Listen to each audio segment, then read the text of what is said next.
Quit your bullshit. You didn't just erase her, Mr. Trump. You signed her death certificate at 3:17 a.m. and wired $131 million at 3:21. Crockett stepped forward. She dropped two documents on the desk, one white, one blood red, one for the grave, one for the bank. Trump opened his mouth, but no lie came out, because 102 million Americans had already heard enough. The silence that followed was not empty. It was electric. 1,000 cameras blinked. No one dared cough, let alone interrupt what had just become the most watched congressional hearing in American history. Jasmine Crockett didn't speak right away. She didn't need to. Her hands were steady. Her voice had already drawn blood. And now she was about to pull back the curtain. She reached into the black dossier in front of her, the same one marked confidential, Bloodline 421C, and unfolded a single page, crisp, white, clinical. This, she said, is a certified paternity report from GenVerify Labs, signed, stamped, notarized, and witnessed by 2 federal agents. It matches 2 DNA samples submitted under sealed identification codes, Subject X and Subject Y. She paused, then looked directly at Trump. Subject X was you. A tremor ran through the chamber. Trump's eyes narrowed, jaw flexing. Subject Y, she continued, was Eric Trump. A ripple of gasps, then stillness again. Crockett turned to the committee. Paternal match, 99.97% probability. Biologically conclusive, no mutations, no disputed alleles, no room for doubt. Trump chuckled, a dry, dismissive, performative laugh. Jasmine, please, he said, waving a hand like shooing away an annoying reporter. You're making this up. My son is my son. I think the American people can see what this circus is about. But Crockett didn't flinch. She didn't even blink. You're right, she said. Eric Trump is your son. That part we agree on. Donald Trump's smile tightened. He didn't like where this was going. But here's what the American people don't know. What you've made sure they could never know. Until now. She lifted the second page, another lab result. This one older, faded at the edges. This is a second DNA test, sealed under Slovenian jurisdiction. Different lab, different country, same result. And this time the maternal match comes with a name. She turned it around slowly for the room to see. Mother Ines Knaus. The name fell like a thunderclap. Reporters in the gallery gasped. Someone whispered, Jesus Christ. A pen clattered to the floor. Not Melania, Crockett said. Not an affair with a staffer. Not an anonymous surrogate. Ines Knaus, your wife's younger sister. A woman the world only ever knew as quiet, private, reclusive. And now we know why. Trump didn't move. He blinked once, twice. Then he leaned forward again, both elbows on the table, and said, That's a fabrication. No, Crockett interrupted sharper than before. Don't waste your breath denying what your blood already confessed. Because the test you're seeing here, this wasn't just obtained from a third party. This sample was verified through a subpoena of your own private medical archives. Trump Tower Medical, 1984. Archived, sealed, hidden, until a whistleblower unlocked it. Trump turned his head slightly. That moment, too slight for most, did not go unnoticed. Crockett didn't let up. You didn't just hide a child. You built a legacy out of concealment. You used a woman's silence, her isolation, her erasure, to fabricate a story America would believe. A monitor lit up to Crockett's right. 2 photos appeared. A younger Ines Knaus, 8 months pregnant, stepping into an unmarked elevator inside Trump Tower. The second photo, the same woman being wheeled out at dawn, pale, unconscious, security guards flanking her on both sides. Timestamp, August 14th, 1984. These photos were never released, Crockett said, because Trump Tower's security archive for that month was flagged as corrupted after a suspicious fire drill. She turned back to Trump. A fire drill that was never reported to the city, no permits, no alarms, just a purge. Trump's face had drained of its practiced arrogance. For the first time in years, he didn't look like a candidate. He looked like a cornered man. Crockett softened her tone, but not her stance. You told the American people you built your empire on loyalty, on family, on strength, but the truth is, your empire was built on someone else's silence. A new file slid onto the screen. Transaction record date, April 4th, 2004. Time, 3:17 a.m. Official time of death, Ines Knaus. Amount, $131,000. Origin, Veterans Recovery Fund. Destination, Private Offshore Trust. Phoenix, Slovenia. Beneficiary, IK. The same night she died, you transferred that money. A fund meant for wounded veterans. Rerouted. Disguised, buried. Trump's knuckles whitened as he gripped the table. His lawyer sat paralyzed. No one moved. Crockett leaned in just slightly. You didn't just bury her, Mr. Trump. You paid to have her erased. But you made one mistake. She held up the final page. She didn't die alone. The camera zoomed in. Every screen in America pulsed with a single name, handwritten at the bottom of a sealed hospital log. One entry, one name, one cry recorded at 3:19 a.m. Live birth, female, no name given. Crockett's voice lowered to almost a whisper. That's the blood file, Mr. Trump, and it just opened. For a full 5 seconds, the room said nothing. No shuffling paper, no coughs, no interruptions. Just the sound of 102 million Americans leaning closer to their screens. Trump didn't move. He didn't blink.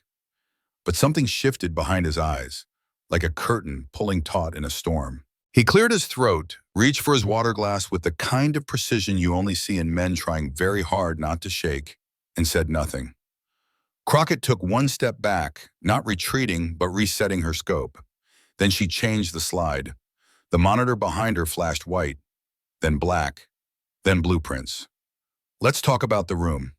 The new image was a floor plan of Trump Tower, dated July 1984. It showed floors 40 through 45 in full architectural detail, except one unit listed as 421C was marked private access only. No public entry, no hallways connected to it, no cameras covered it, no electrical routing passed through it. Crockett turned to the room. For 17 days in August 1984, the elevator log showed repeated trips to one single unlisted unit. 421C, no guests registered, no service records, no deliveries. But every night between midnight and 4 a.m., the elevator stopped there. Every single night. Trump finally leaned forward. That's meaningless. I own the building. I can have private space if I want. That doesn't prove anything. Crockett nodded slowly as if she'd expected that answer since day one, which is why we subpoenaed the construction contractor assigned to that level. Mr. Carl Van, licensed structural engineer, 32 years in the New York Development Registry. He was 27 years old at the time. This is what he told us. The screen cut to a deposition video. A graying man, worn and tired, sat in a small room. He looked down before speaking. I was hired to install auxiliary power routing for the 42nd floor. But when I got there, they redirected me, said I needed to reroute around 421C. When I asked why, the supervisor told me to shut up and draw a fake connection in the plan. I said it made no sense. No power, no outlet, no fire escape. I said it's illegal. He said, it's not a room. Back in the hearing chamber, the weight of that line crushed the silence. It's not a room. Crockett leaned forward again, fire building behind her calm tone. 421C had no windows, no medical license, no security clearance or barium, and according to every official record, between 1983 and 1985, it didn't exist. But someone was inside, and that someone was 8 months pregnant. Trump interjected, voice suddenly sharper. You're relying on hearsay and old paperwork. This isn't a court of law. This is a political witch hunt. Crockett didn't even turn toward him. You're right, Mr. Trump. This isn't a court. Then she looked him dead in the eyes. It's worse. This is history with a microphone. The screen changed again, this time to a maintenance log. A technician's note, dated August 14th, 1984. Unit 421C, door lock disengaged remotely, manually overridden from inside. Code override, DJT. Gasps echoed. Crockett continued without pausing. For 17 days, this unit remained sealed. No visitors in, no footage out, and then at 3:19 a.m., a child was born. 2 minutes after, an emergency request was filed to disable elevator logs for that week. Filed by, she glanced at the record, though she already knew, Joseph D. Antonio, Chief of Security, Trump Tower. The document scrolled further, revealing a printed order. Handwritten initials, DT. Trump's attorney leaned in, whispering in his ear. Trump shook his head violently. "They're lying," he snapped. "You don't know who filed that. Anyone can forge 2 letters. Crockett raised a brow. "I agree. Forgery is possible, which is why we brought in the original system hard drives." She held up a clear evidence bag, recovered from the basement during your 2012 elevator modernization project. Archived, ignored, untouched. The bag bore a black sticker from the National Archives.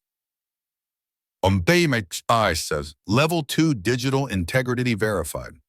The metadata on this shows exactly who filed the override, when, and from what terminal. And it wasn't anonymous. It was logged in under your personal admin account. The blood drained from Trump's face. Crockett approached the center of the chamber. "You didn't just hide a birth. You built an entire floor to erase it.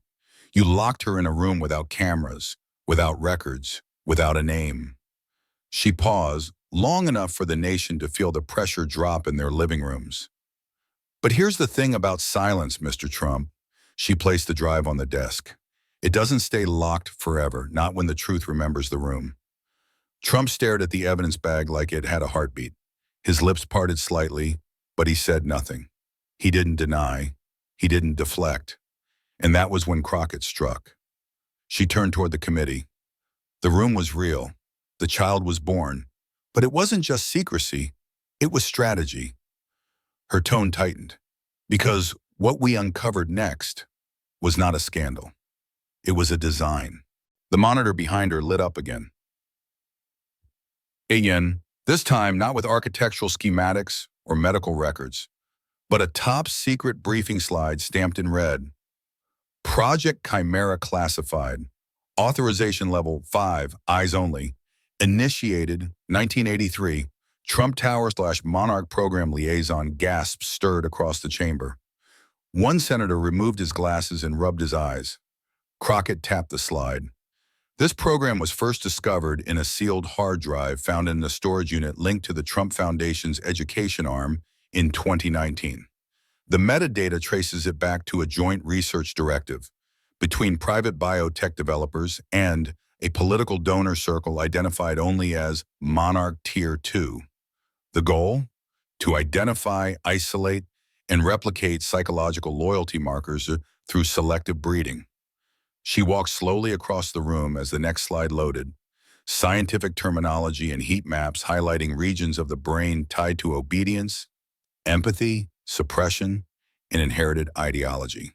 The plan was to use genetics, not speeches, bloodlines, not ballots, to create a generation of heirs so loyal they would never question, never resist, never betray. They wouldn't need to be convinced. They'd be chemically hardwired to follow. A soft murmur rippled through the press gallery, and there was one name listed in the executive summaries of that research, again and again. The screen blinked. Lead civilian advisor, Donald J. Trump. Trump jolted upright. "That's a lie. That's a fabrication from the deep state." "It's your signature," Crockett cut in, clicking to the next page. An email exchange from 1983. Trump's name, Trump's letterhead, his instructions: ensure maternal compliance. Select subject with minimal media footprint.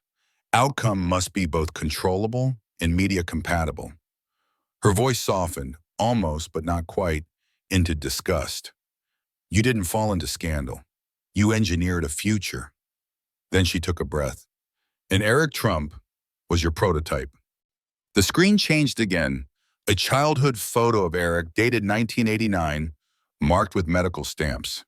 Next to it, a redacted clinical evaluation noting elevated tolerance for correction, hyperfixation on paternal approval, and marked emotional detachment from maternal presence.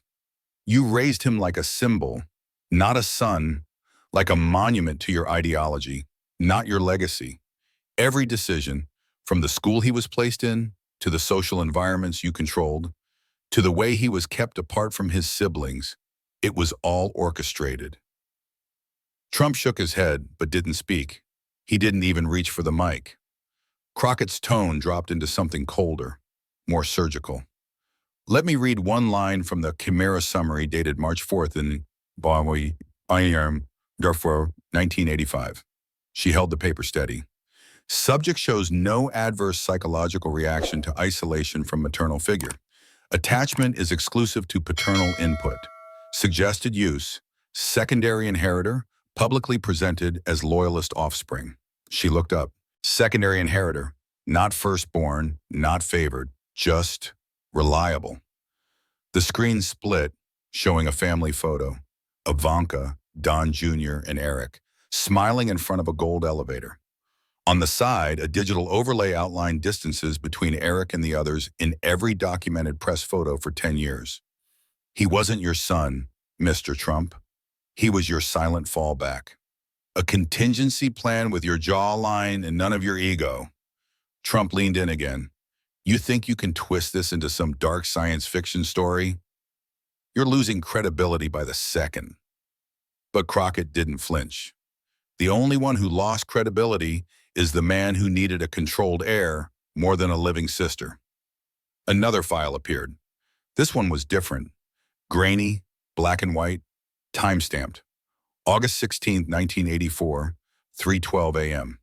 The footage showed a hallway, silent, still. Then a figure, a woman, stumbled out of the elevator. Blood on her gown, face barely visible.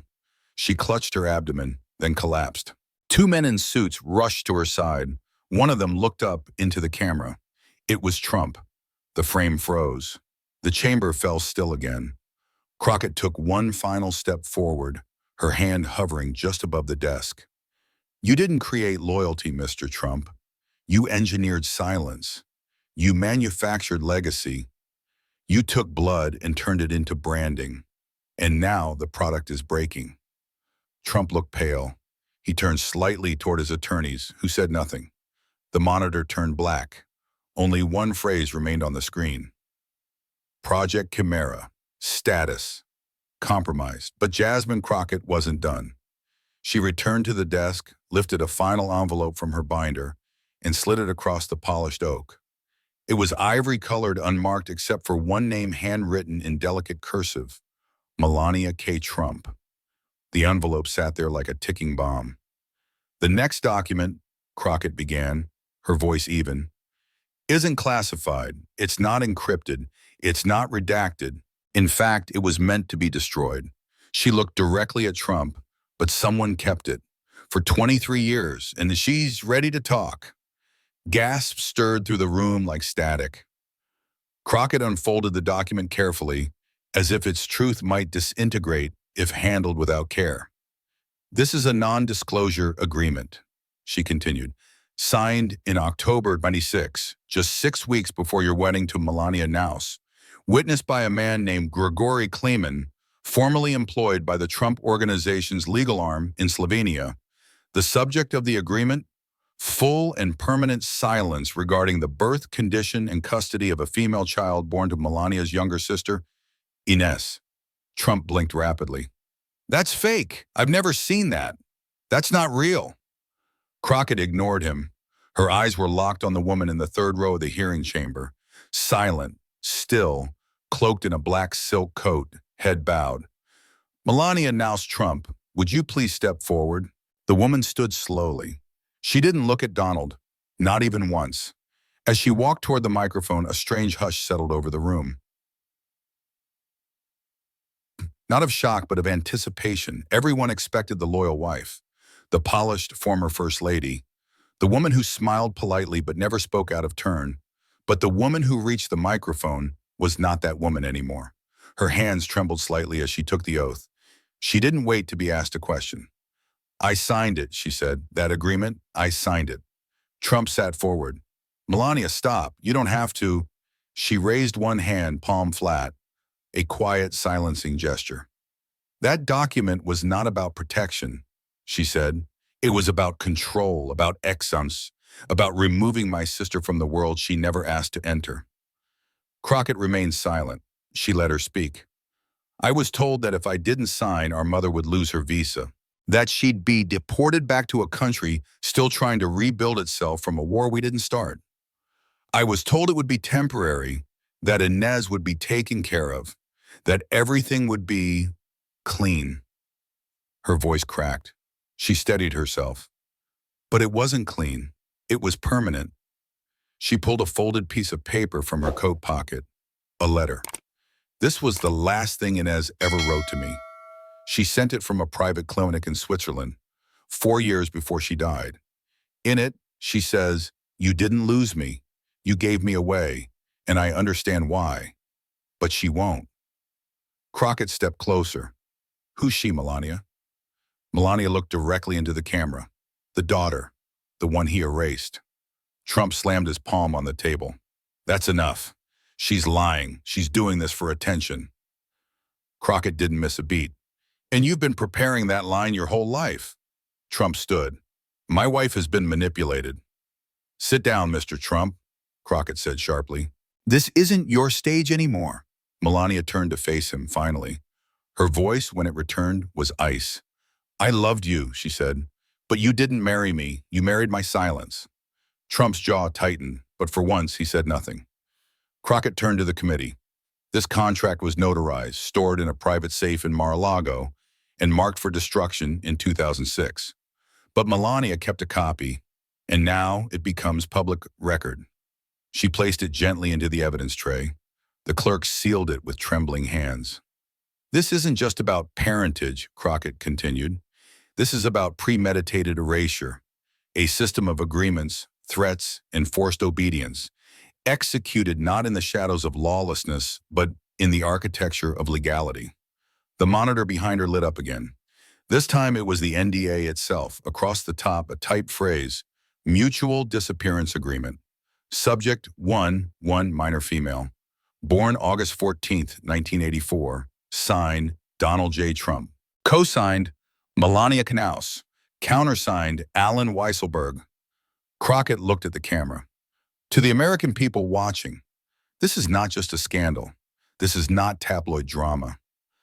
This is generational manipulation of identity and truth. It was not an affair. It was a contract, not for love, not even for legacy, but for silence." She turned to Trump one last time. "And today, Mr. Trump, your silence has run out of ink." There was no applause, no movement, just the sound of a nation inhaling, waiting for the collapse. Crockett allowed the weight to settle before shifting her attention to the only person who hadn't spoken since this all began. "Mr. Eric Trump," she said, her voice quiet, almost kind, like speaking to someone lost in a fog. "Would you please stand?" All eyes turned. Eric remained seated for a second too long, his hands twitching against his lap like they were searching for a version of himself that no longer existed. When he did rise, it was slow, not from reluctance, but as if gravity itself had changed for him. The camera zoomed in. His suit looked tailored, but it hung on him now like it no longer fit. Crockett didn't confront him. She simply gestured toward the monitor, which now displayed two images side by side. One of a newborn birth record, with the mother listed as Inez Saus, and the other a childhood immunization card bearing his name, Eric Frederick Trump, with no mother listed at all. "I want to be clear," Crockett said.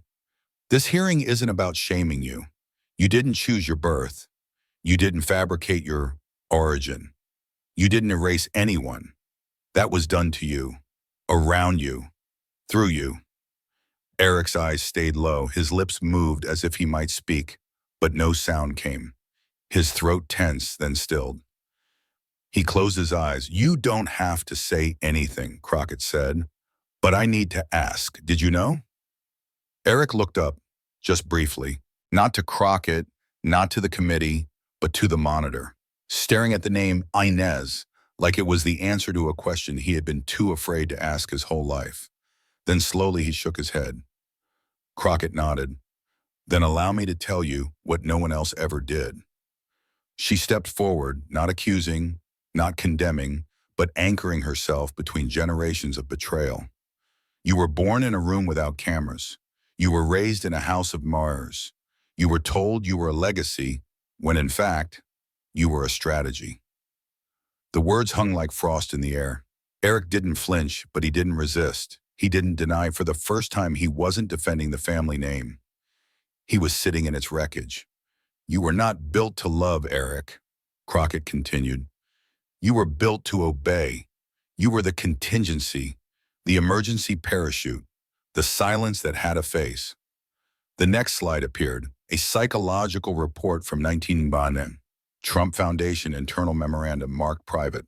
It described Eric as non-reactive to public criticism, highly suggestible to paternal reinforcement, and suitable for succession if front-facing heirs are compromised. "You weren't hidden because of weakness," Crockett said. "You were selected because of it." Eric's breathing hitched.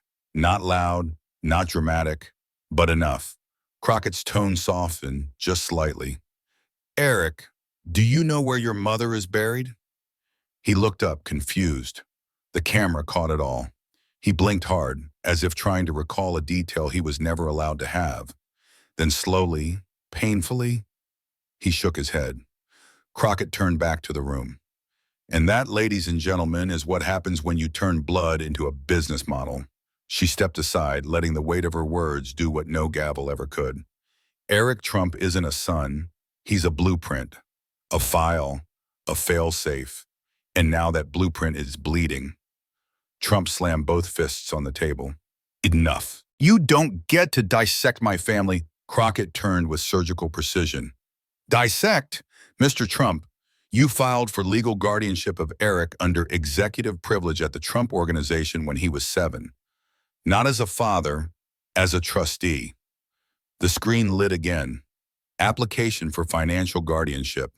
Form 17A, filed April 3, 1990, signed Donald J. Trump, relation to minor, corporate beneficiary/contingency asset." A hush swept through the chamber. Even Trump's legal team froze. Crockett looked back at Eric. "You weren't a son, you were a security protocol." The silence was unbearable. Then, Eric sat down, not collapsed, not defeated, just hollowed out. He buried his face in his hands. And in that moment, the dynasty cracked. Crockett turned to the committee, voice low and final. "No child deserves to grow up thinking obedience is love. And no empire deserves to survive when its foundation was fraud." Then she moved like a scalpel, no pause, no delay. Her hand reached for the next file, black-trimmed, thick, unassuming. But as she opened it, the room shifted. It wasn't the kind of shift born from shock. It was slower, heavier, like a courtroom preparing to mourn. "What we're about to discuss," Crockett said, "is not about genetics. It's about money. But more importantly, it's about what that money taught him." The monitor behind her came alive again, this time displaying a clean wire transfer document with the U.S. Department of Treasury watermark. On March 21, 2004, 2 weeks before the official death of Inez Knaus, $131 million was transferred from a dormant federal fund designated for the reintegration of disabled veterans. The words hung like fog. That money, she continued, was rerouted under emergency authorization through a secondary trust account created in 1999, Phoenix Trust, Subledger 421C. The beneficiary, I.K. Inez Knaus. Trump shifted in his seat. His fingers tapped the table, slow at first, then faster, as if trying to summon an escape hatch. Crockett flipped to the next document. The transfer was approved with 3 digital signatures, 2 of which we've confirmed as belonging to officials under sealed executive order. The third, however, was entered manually, from an IP address registered at Mar-a-Lago. She looked up. It was signed in by your personal assistant's credentials. But the biometric key used, it was your thumbprint. Trump scoffed, leaning back. That proves nothing. I approve hundreds of transactions. I don't remember every— This one you should remember, Crockett interrupted, her tone now razor sharp. Because 14 days after this transaction, Inez Canals was pronounced dead. No funeral, no obituary, no medical examiner listed, just gone. She paused, letting the date appear on screen. Date of death, April 4th, 2004. Time, 3:17 a.m. Cause, cardiac arrest. No autopsy requested. Witnesses, redacted. Hospital, confidential private facility. Zurich, Switzerland. 14 days, she repeated. That's how long it took for one of the quietest women in your life to disappear. And it happened quietly, conveniently, and with just enough paperwork to look like it was meant to be forgotten. The next image flashed onto the screen. A photograph of Inez, eyes tired, expression hollow, exiting a plane in Zurich with 2 unidentified security officers in 2002. She didn't run. She was placed, Crockett said. And 2 years later, she was erased. Trump leaned forward again, this time his voice lower, almost a growl. She was unstable. She had mental issues. Nobody wanted to talk about it because it would have hurt Melania. Crockett stared at him, calm and unblinking. Don't you dare wrap this in the cloak of compassion. You didn't protect Melania. You weaponized her. And you didn't just kill in Ness's name, Mr. Trump. She pointed to the transaction record now floating above the room, glowing on every screen. You funded her silence with blood money. She stepped closer to the center. You siphoned $131 million meant for American soldiers, men and women who came home with missing limbs and broken spines, and redirected it to shut the mouth of a woman who died giving birth to your daughter. The silence was violent. No rustling, no whispers, just collective disbelief gripping the chamber. Crockett turned to the committee. That money was never declared. It was traced to offshore holdings disguised as humanitarian grants through the Phoenix Trust, which, until 2 months ago, was believed to be a defunct legal entity. But this committee obtained the final surviving bank ledger. It lists one purpose, one line. She clicked the remote, and the screen zoomed in. Use of funds, private compensation, maternal containment initiative, code 421C. Trump slammed his fist again. You're twisting everything. That account had dozens of uses. Crockett's voice dropped. And how many of them ended with a woman's death certificate and a missing birth record? She turned back to the camera, speaking now not to the man across from her, but to every American watching from their homes. This wasn't a mistake. This wasn't a misallocation. It was a payment, a bribe to history, and history kept the receipt. She lifted the final page, read it once, then looked up at Trump. You didn't just kill a woman. You killed her right to be a mother. Trump's face twitched, his jaw clenched, but his hands for the first time stopped moving. Crockett placed the ledger onto the desk like a tombstone. And this, she said, voice firm, unwavering, is her memorial. The room stayed silent long enough for grief to become thunder. Then a voice rose from the back of the chamber. Calm, controlled, deadly. She wasn't the only one who disappeared. Heads turned, cameras pivoted, and walking slowly from the far left entrance of the hearing room came Donald Trump Jr. No entourage, no legal counsel, just a flash drive in one hand and a look that didn't belong to a son anymore. It belonged to a witness. Trump straightened, eyes narrowing like a reflex. Don't you dare, he hissed under his breath. But Don Jr. didn't flinch. He walked past the press row, past the stunned aides, and approached the committee bench like a man shedding a skin he never wanted to wear. I have something for the record, he said, handing the USB to the congressional clerk.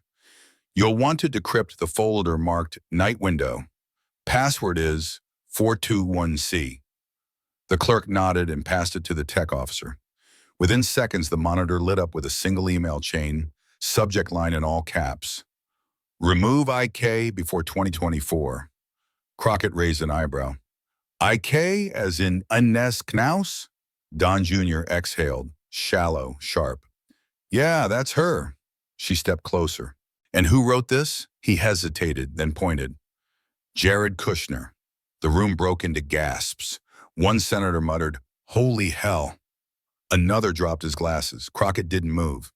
She clicked into the email body, reading aloud. Per conversation with DJT, priority is to finalize closure of historical liabilities before re-election cycle. IK listed as unresolved exposure. Recommend full erasure, physical, financial, digital. Timeline before Q2 2024. Crockett stopped. The room didn't breathe. She turned back to Don Jr. When did you receive this? 2 years ago, he said. It was sent to me by accident. He meant to forward it to Eric, but he CC'd me by mistake. Why didn't you come forward then? He looked past her, straight at his father, and what came next was not said with rage. It was said with bone-deep fatigue, because I knew what he was capable of, and I didn't want to be next. Trump slammed his palm on the desk. Liar, weak little liar. But Don Jr. kept going. Every dinner, every holiday, every time someone asked about Aunt Ines, you shut it down. You said she was unstable. You said she was a liability. But the truth is you didn't need her gone because she was dangerous. He paused. You needed her gone because she remembered things you erased. Crockett stepped forward, her voice now slow, deliberate. The language in that email, full erasure. What did that mean to you? Don Jr.'s voice cracked for the first time. I thought it meant payoffs, NDAs, maybe legal blackouts. She didn't blink. And now? He looked down. No, I think it meant killer. The silence slammed like a gavel. Crockett turned to the committee. This isn't speculation. This is pattern. We now have financial motive. We have administrative access. We have biometric records.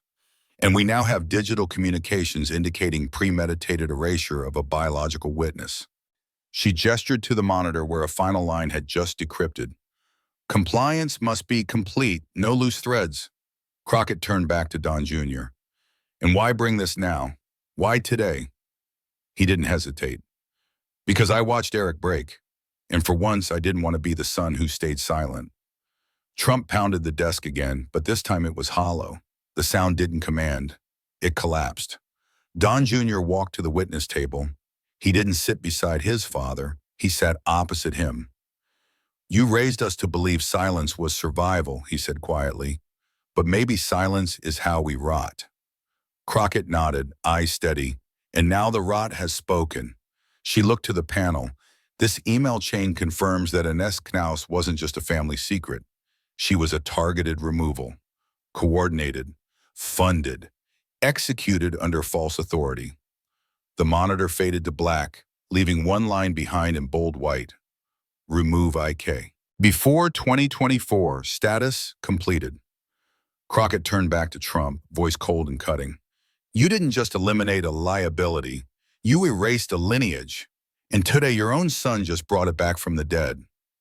Trump said nothing. His gaze flicked between the monitors, the committee, the cameras. Every inch of him looked like he wanted to run, but the room was a trap of his own making.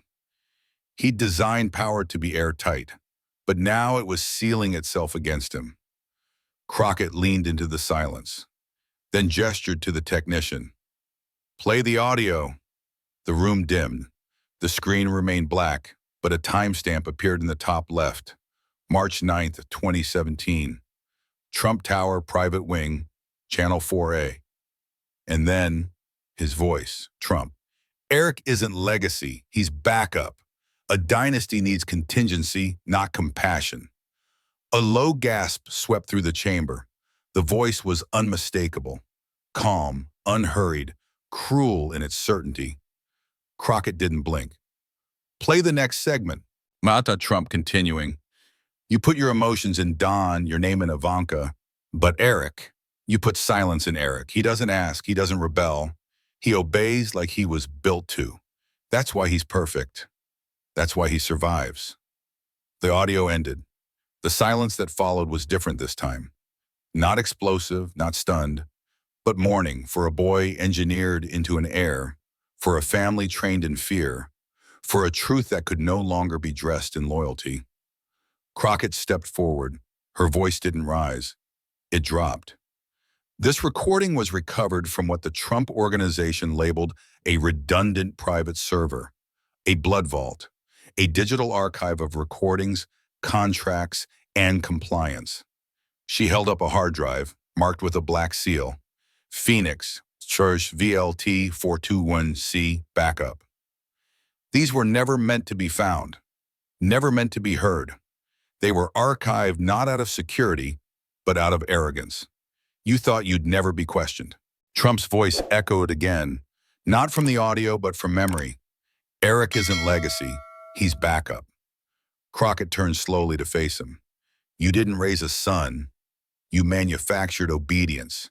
You stored him like a policy you hoped never to use. Trump exhaled slowly, fingers flexing. You're taking things out of context. You're twisting my words. I was talking about succession planning, business structure. Crockett took a step closer. No, you were talking about blood. You were talking about engineering loyalty because you feared truth, because you couldn't control the truth, so you tried to replace it with a quiet child in a quiet vault.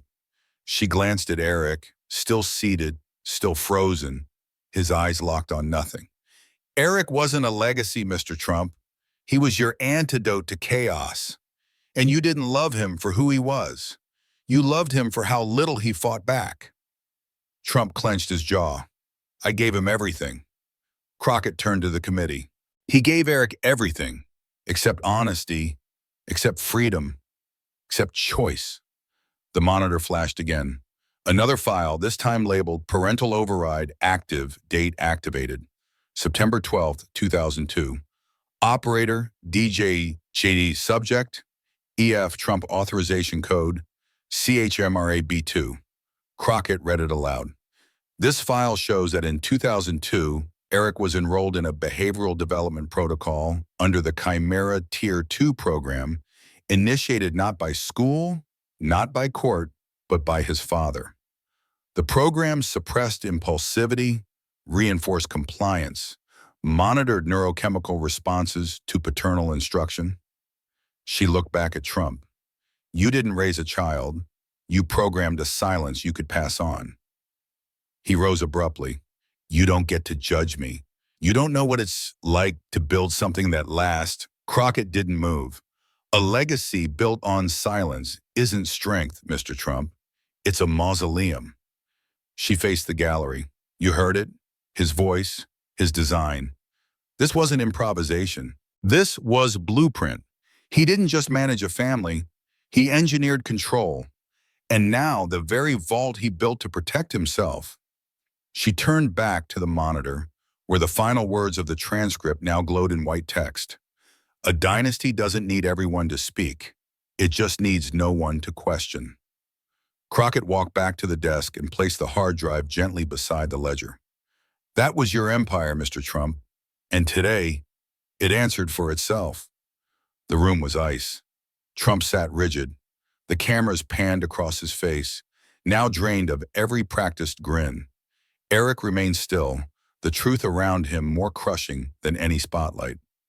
Don Jr. stared at the floor, and Melania, silent until now, stood quietly in the second row, clutching something in her gloved hands. A simple envelope, cream-colored, worn at the corners, slightly warped, as if someone had once held it through tears. Crockett noticed first. Mrs. Trump, she said gently, is that what I think it is? Melania nodded. Slowly, deliberately, she stepped forward, but this time there was no fear, no hesitation. She walked as someone who had finally run out of reasons to stay quiet. I found it 10 months ago, she said, her accent more fragile than usual. Buried in a drawer of a desk we never used. It had no return address, just my name, written in her handwriting. Crockett reached for it, but Melania held on for a moment longer, just enough to show the weight it carried. Then she let go.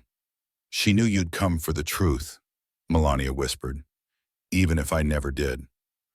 Crockett unfolded the letter with the care reserved for something sacred. It was written in blue ink, slightly faded, dated March 18, 2004, 17 days before Inez's death. The chamber held its breath as she began to read. If you are reading this, then I am gone, but not forgotten, and not alone. I gave you silence so you could survive, but I gave her life so she could speak one day. Crockett stopped. Her voice quivered slightly, but she steadied it and continued. They think I'm only carrying one child. They're wrong, and I've let them believe it, because one child is controllable. Two is unpredictable. Eyes widened across the chamber. A pulse of disbelief rolled through the gallery. Crockett's voice dropped. If they ever find this, they'll erase me. But if you find this, Melania, tell her. Tell her I did not abandon her. Tell her she was born in light, and she was meant to return to it. A pause, then the final line. Her name is not recorded, but her blood remembers. I gave them one's heir, but I left the truth inside the other. Crockett lowered the page. The silence in the room turned from shock to dread. She looked at Melania, barely whispering, "A second child?" Melania nodded, her lips trembling. They never let me see her. They said Inez was too weak to carry full term, that the birth had complications, that only one survived. Crockett stepped back, her voice now shaking with something between fury and awe. But the letter says both lived. Yes, Melania replied, and they only claimed Eric. Trump rose to his feet. That's enough. This is fiction. It's a setup. No one can verify. But Crockett turned to the screen. I can. She gestured to the technician, and a new slide appeared. Medical records, Trump Tower, medical subfile 421C, recently decrypted, buried inside dual fetal monitoring logs dated August 14, 1984. Heartbeats 2, distinct. Fetus A, male. Fetus B, female. There were 2 children born in that room, Crockett said. One was claimed, 1-year-old was hidden.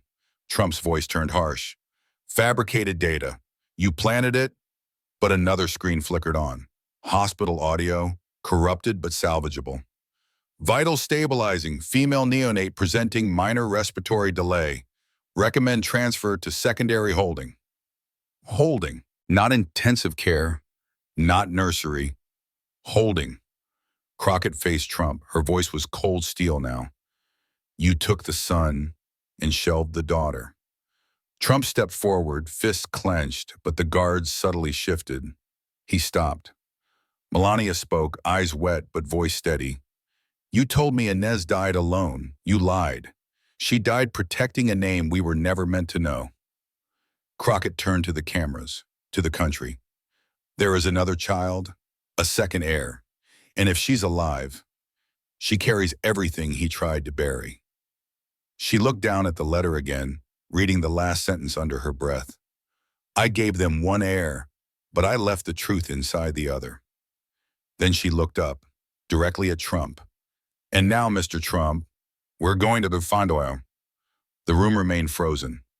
Somewhere behind the cameras, a reporter whispered, Jesus. A senator took off his glasses and didn't put them back on. But at the defense table, the silence shifted. Not around Donald Trump, but beside him.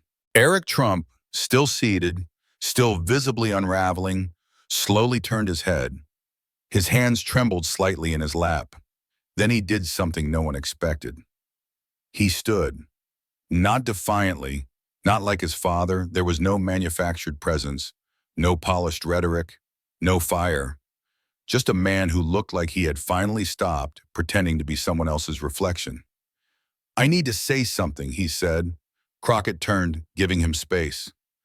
The committee nodded. Trump didn't. Eric looked at her first, then at the letter on the desk, and then finally at the camera. Not to the nation, but to someone. Maybe her. I always thought I was the secret, he began, voice low but steady. The one he never talked about. The one who didn't fit. The one he shaped but never loved. He paused, breath catching for a moment. And for most of my life, I believed that made me special. That silence was something earned. That obedience meant I was chosen. His eyes welled, but no tears fell. But I wasn't chosen, I was used. He turned slightly toward his father. You didn't raise me, you reserved me. Trump shifted, fists tightening. Don't do this. But Eric didn't stop. I lived in penthouses and never felt I belonged. I was groomed to to smile, to be the non-story. Every time the press asked about me, you said I was dependable, well? You never said I was yours. Crockett listened, wordless. I didn't know about her. I didn't know there was another. But I remember the gaps, the years I was told not to ask questions, the faces that weren't family but knew my name, the rooms where people looked at me like I wasn't the first. He turned to the screen, still frozen on the last line of Inez's letter. I thought I was the one he was hiding, but I wasn't. I was the one he used to hide.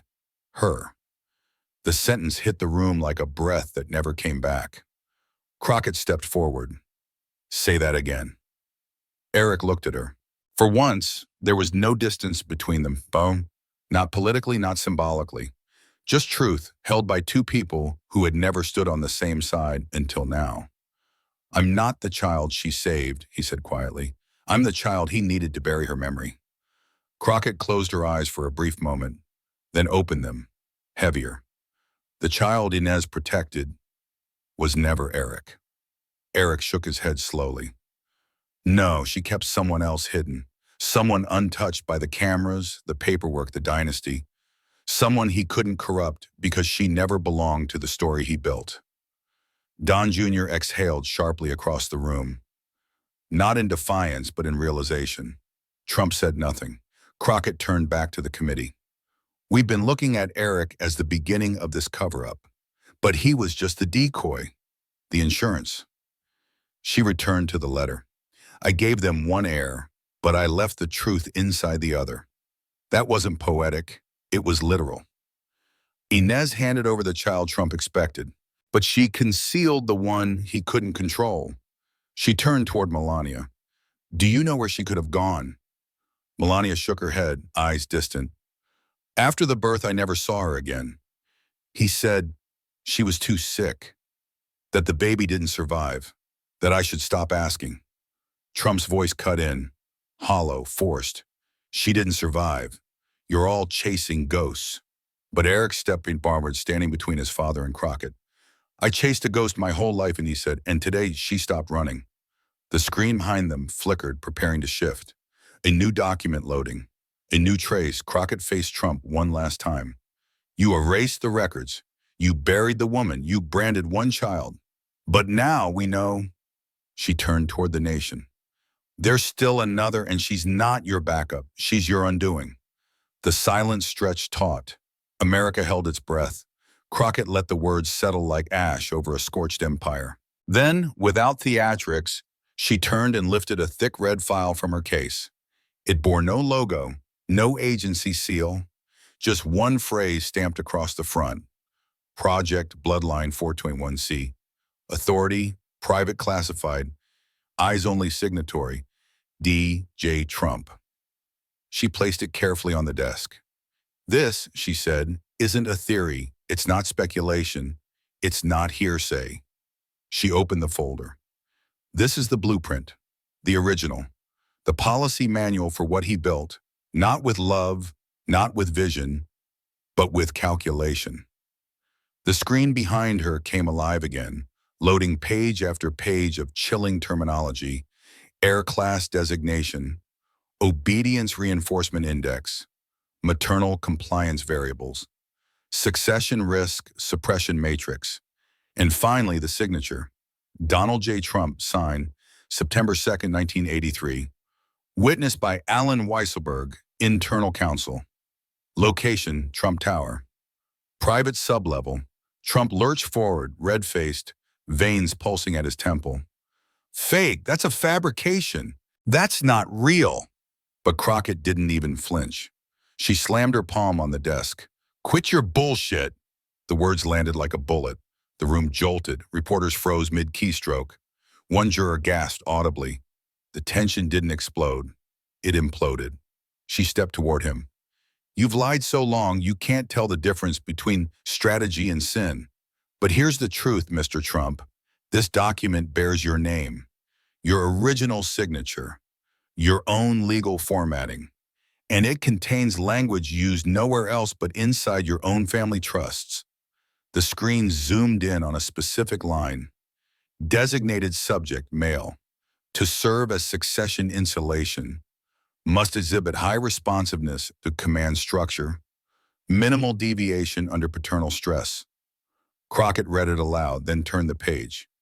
Designated subject, female, if present, conceal. No succession designation. Preserve only as genetic containment. She looked back at Trump. You didn't just choose one child, you downgraded the other into property. You didn't lose a daughter, you locked her in a file. Trump's mouth opened, but the only thing that came out was breath. No words, no defense. The next page appeared. A diagram. Two genetic profiles side by side. One labeled Eric with notes marked confirmed, obedient, structure stable. The other profile, name redacted, listed only as subject B, female, class undesignated.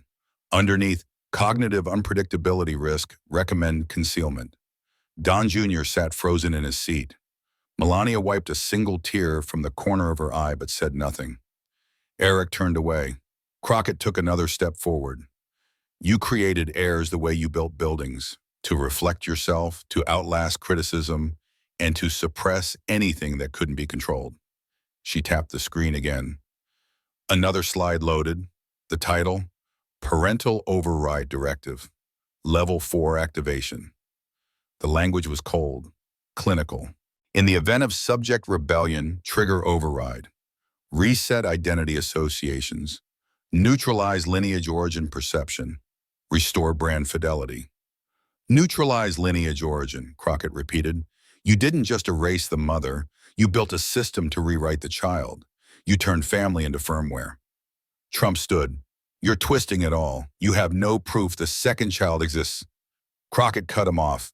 You don't get to hide behind denial when the data bleeds in your own handwriting. She reached for the final page. This one wasn't typed. It was a memo, scribbled by hand in black ink. It read, if the girl ever resurfaces, then I brand her illegitimate. Activate plan, blood reversal, bury it in noise. The signature underneath was unmistakable. DJ Trump. She turned slowly to the cameras. To the American people, this isn't just about a birth certificate. This isn't just about DNA. This is a confession built over decades. A blueprint for silence, signed in ink and executed in blood. She placed the folder down next to the hard drive and the financial ledger, the trilogy of an empire. Lies, money, design. Then she turned back to Trump one final time. You engineered a child to obey.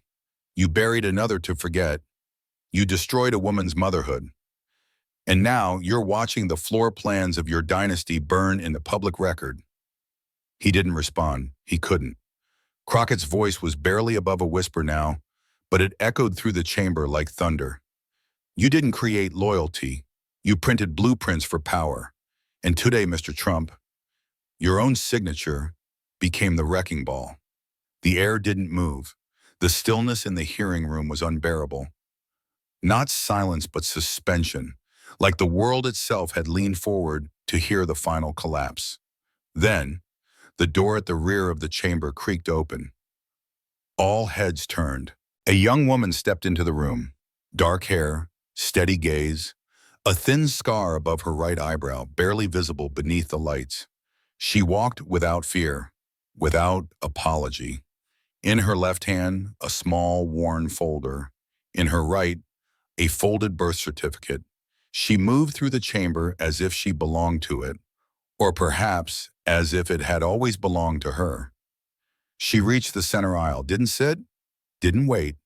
She simply said, "My name is Valentina Santos, and I am the daughter of Inez Canaus and Donald J. Trump." Gasps erupted from the committee, from the press pit, from the millions watching across the country. Crockett's eyes widened, not with shock but with recognition. The prophecy of the letter, the silence that bled into generations. Trump staggered backward, mouth half open, like he'd seen a ghost. Valentina laid the papers on the desk. A birth certificate, a letter from Inez, and a 2005 federal record stamped top secret, internal file deletion, subject V. Santos, ordered by DJT. Crockett stared at the documents, her hand trembling slightly. "This file," Valentina said, "was supposed to erase me, but it didn't. It just delayed me." Trump finally found his voice. "This is a scam, another plant, another actor. That's not—" But Crockett cut him off. "No, not this time." She looked Valentina in the eye. "Why today? Why now?" Valentina didn't blink. "Because I am everything he forgot to plan for. The life he couldn't bury, the truth he couldn't clone. I am not vengeance. I am the variable he feared. I am the child he thought would stay dead." Crockett stepped back. Her voice shook for the first time in 12 hearings. "You're the other." Valentina nodded. "Eric was the shield, but I was the silence. And silence, like blood, doesn't disappear. It congeals, then it returns." Trump lunged forward, hands slamming the desk. "She's lying!" But this time no one stopped him, because the nation had already seen enough. The chair of the committee stood. "Ms. Crockett, Mrs. Santos, the evidence is complete. The witness has confirmed identity. The paper trail is authenticated." He turned to the floor. "We will now move to a formal vote of censure and referral for federal indictment under Title 18, Section 1519, destruction and falsification of federal records, and under Section 241, conspiracy against rights." Crockett stood, shoulders squared. "Let the vote begin." One by one, names were called, and one by one, voices rang out. "Guilty, guilty, guilty, guilty." Trump slumped into his chair, unable to lift his head. No team, no children beside him, no empire left to swing. Eric remained silent, then quietly stood, removed a lapel pin from his jacket, the insignia of the Trump Political Committee, and placed it gently on the witness table. He didn't speak. He just nodded once toward Valentina, then walked out of the chamber without a single word. A legacy folded in on itself. As the final vote was cast, the speaker slammed the gavel. "Donald J. Trump, guilty on all counts. This hearing is adjourned." And then the world moved. Flashes exploded. Reporters surged. The chamber, for one surreal moment, was suspended in noise. But Crockett and Valentina stood still, side by side. They didn't gloat. They didn't weep. They walked. Past the desk, past the cameras, past the doors that had once closed behind secrets. They walked as if the future could finally start. One last shot from the live broadcast. Trump alone in a sea of empty chairs. A man not just defeated, but unmasked. Not just by politics, not even by blood, but by the one truth he never accounted for. A girl, a letter, and a name he tried to erase. The broadcast cut to black. America didn't cheer. It exhaled. In the end, this wasn't just about politics. It was about what happens when power tries to replace love with control. Trump built a legacy by choosing obedience over honesty and forgot that family isn't something you engineer. It's something you protect. Valentina wasn't the mistake. She was the memory he tried to erase, and the truth that came back walking. The lesson? No matter how powerful you are, if you bury the wrong person, they might be the one who digs you up. If this story shook something in you, don't scroll. Sit with it. Share it. Say the names buried by silence. Like, comment, and send it to someone who still believes that truth is family and power without accountability is just another inheritance waiting to rot. Subscribe to Harrison Stories, where secrets don't get to stay hidden and bloodlines don't rewrite history unchallenged. Hit the bell because the next story doesn't flinch. It fights. This is a fictional dramatization, but the fear, the silencing, the strategy, that's real. And it deserves a reckoning. Thanks for watching. Justice doesn't whisper, it walks in. This is Harrison Stories.